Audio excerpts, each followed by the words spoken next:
Hi guys, well I got to see something really cool at the local Renaissance Fair, Scarborough Renaissance Fair here in North Texas, and it's obviously what I'm holding there. It's a giant sword called a Zweihander. It is an antique, you know how I love antique weapons, but it's not what you think.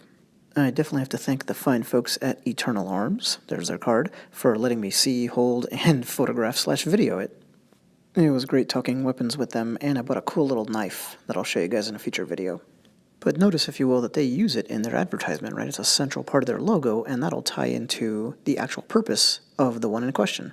First, let's cover a little general history on this kind of sword.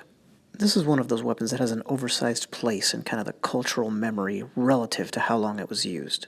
Kind of like, oh, you could say the stiletto, the Bowie knife, the Cinquedea from Italy. And obviously, it is not hard to see why. So, right? It's a very notable weapon visually. It's an attention getter. It's a conversation piece. And it's obviously going to appeal, to collectors in the future. The future meaning now, as in long after its useful life had ended, which was essentially the first half of the 16th century. Now, I'm speaking particularly of this kind of weapon here, and not just great swords in general, of course. Now, why would you make a sword like this in the first place? My summation is so that you could compete against pole arms while using a sword. And much less so in, say, one-on-one confrontations like this, a duel, although they were used somewhat that way. Basically, this was an actual kind of army infantry weapon. It was for full-on battle.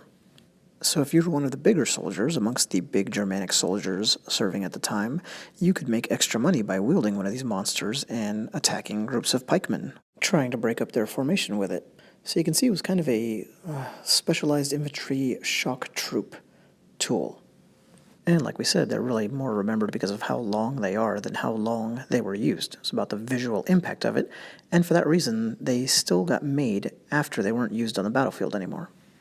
And you can see why. This thing's going to look mighty impressive hanging on a castle wall, or being carried in a parade at the front, or hanging outside of somebody's shop, especially if they're a swordsmith.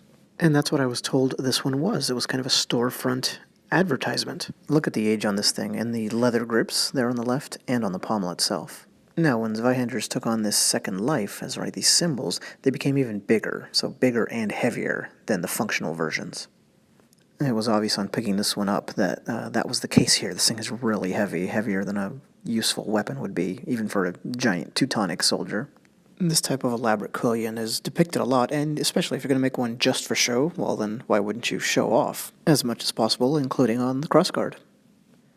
Speaking of distinctive characteristics, on a normal, functional version, you'd normally have these spikes that come out just past the ricasso, where instead here we have these real flaring, elaborate prongs. The simpler spikes can be seen in the first illustration from this video and are called the lugs. In theory, you could see a shape like this that we're looking at here, obviously catching an incoming blade, but again, this was not a functional weapon. They do, however, set off this narrowed section of the blade, which has this interesting symbol on it. Now let's try to take the entire thing in. I'm going to leave the Renaissance Fair background sounds, because I like them. I don't usually do that with my videos, and that thing is a monster. It looks great on the grass in the dappled sunlight, I think. The whole thing has a really striking effect. It doesn't look like a real sword, but it looks awesome nonetheless. It should be like in a movie. You know, in movies when they have a giant sword or weapon that is non-functional but looks awesome, this would make a great candidate for something like that. It looks like some magical relic sword that you can use to summon an army of the undead or something. But back to reality, there's the very weathered grip over on the right and just a little Scarborough Fair tableau in the foreground. Definitely an unusual item and a tiny kind of overlooked corner of sword-making history, right? So thanks again to the folks at Eternal Arms for letting me make this video, and thank you for watching.